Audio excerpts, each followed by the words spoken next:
three very powerful ways that you can help to mitigate nausea when working with ayahuasca, which can allow you to really get the healing benefits of working with these plants in terms of physical and mental health, spiritual growth, personal growth, while really just mitigating so much of the downside of it.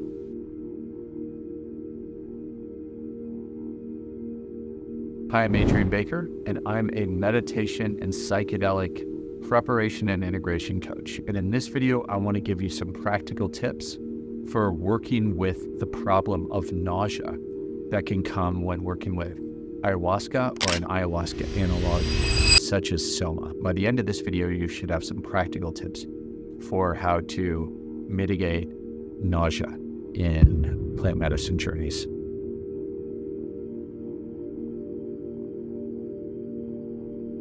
Ayahuasca retreats will typically give you a very extensive series of guidelines on diet.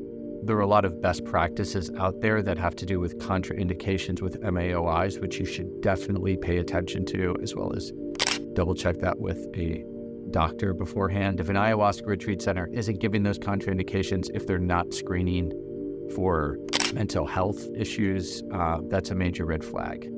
You certainly want to pay attention to your diet. I think some of the things that are sometimes said about diet often reflect perhaps the personal views of people organizing the retreats. I don't think it's necessary to adopt a vegan diet or a vegetarian diet for the sake of working with plant medicine if that's not something you normally do. If you're normally vegetarian and vegan, then keep doing that. But personally, I think if you keep eating meat, then eat meat. You should eat meat during your retreat. But what you want to be sure to avoid is anything that could make you nauseous. So garlic, onions, chilies, all of these things could potentially make you very nauseous. In general, you really want to eat as plain as possible. So, for example, when I'm making my own meals when working with plant medicine, it's really just very simple, a little bit of salt and olive oil and baked chicken, salad, but you don't want it to be too flavorful. Things like garlic, onions, and chilies, all those things would be major red flag. Eating more simple and plain, and bland's a little extreme, but just really keeping it simple in that sense.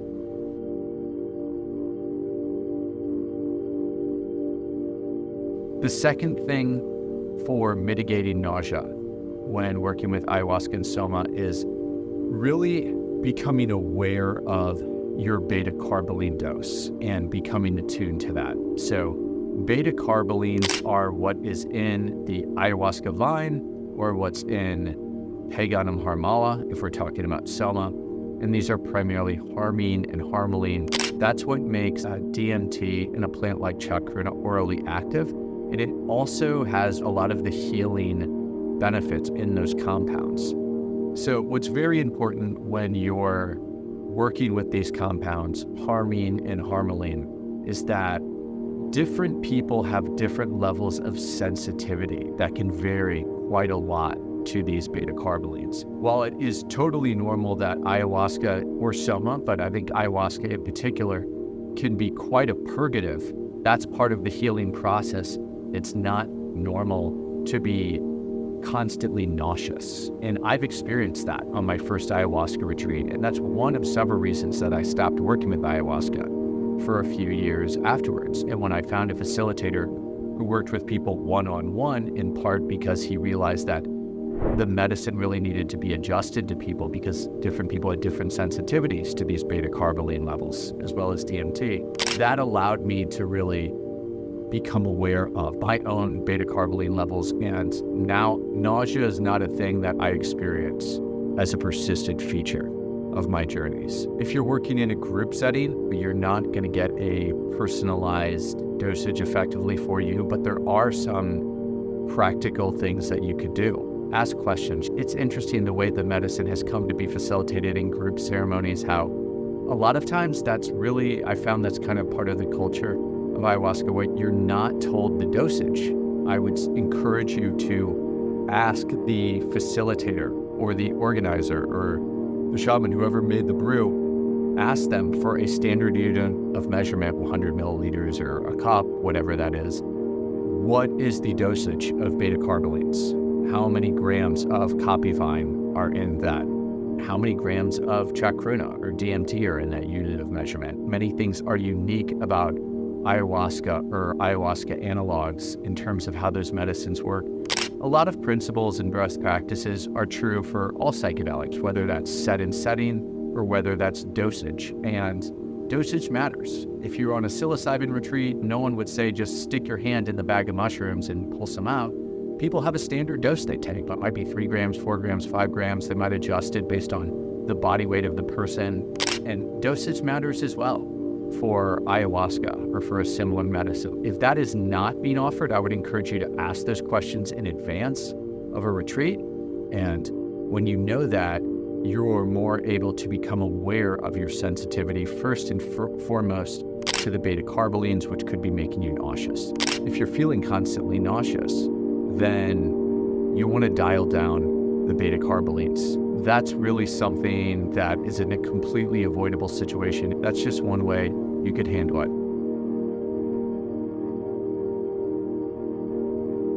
Third, I would say that if you are continuing to experience nausea from ayahuasca, even after you've dialed into your beta carboline dosage correctly and you're strictly adhering to the diet, but there's just something about the experience of drinking ayahuasca, the taste of it, the feeling of it in your stomach that is continuing to cause you nausea, then I would consider an ayahuasca analog such as Soma.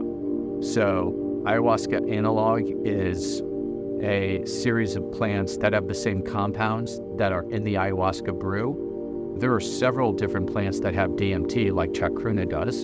So Mimosa hostilis, unga, different forms of acacia. But the one plant I know of that also has harmine and harmaline besides the ayahuasca vine is Paganum harmala, also known as Syrian root. Why I find I'm less likely to get nausea from having Soma versus ayahuasca from drinking Paganum harmala instead of the vine is because Paganum harmala, it has much stronger. It has something somewhere between 10 and 20 times the potency of the copy vine. So number one, you just need to consume a lot less of it. You have to drink less. Number two, it's a plant. It's not a thick vine, and really it is much easier to drink than the copy vine. And finally, number three, for me, I actually take the harmala seeds and grind them up and capsulize them and eat them. I find for me that really eliminates so much of the nausea when I get around the aspect of not having to physically drink the harmala source.